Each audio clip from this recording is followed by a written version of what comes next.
आगामी लोकसभा निवडणुका लक्षात घेत नंदुरबार जिल्ह्याअंतर्गत पोलीस अधिकाऱ्यांच्या बदल्या करण्यात आल्या आहेत। याबाबतचे आदेश पोलीस अधीक्षक श्रवण दत्त यांनी काढले आहेत।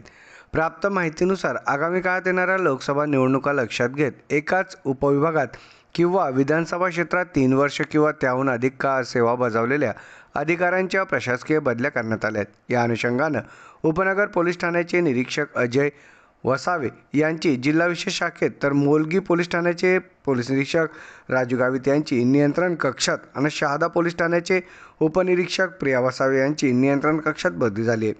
शहर पोलीस ठाण्याचे सहाय्यक निरीक्षक संजोग बच्छाव यांची उपनगर पोलीस ठाण्याच्या प्रभारी अधिकारीपदी तर विसरवाडी सहाय्यक निरीक्षक प्रकाश वानखेडे यांची मोलगी ठाण्याचे प्रभारी अधिकारीपदी नियुक्ती करण्यात आली आहे। तर वाचक शाखेतील सहाय्यक निरीक्षक प्रकाश जोडगे यांची विसरवाडी पोलीस ठाण्याच्या प्रभारी अधिकारीपदी तर तळोदा पोलीस ठाण्याचे सहाय्यक निरीक्षक अमित कुमार बागुल यांची नंदुरबार पोलीस ठाण्यात बदली करण्यात आली आहे। शहाद्यात सहाय्यक पोलीस निरीक्षक नितीन पाटील यांची वाचक शाखेत तर शहर पोलीस ठाण्यातील सहाय्यक निरीक्षक योगेश चौधरी यांची शहादा पोलीस ठाण्यात बदली करण्यात आली आहे।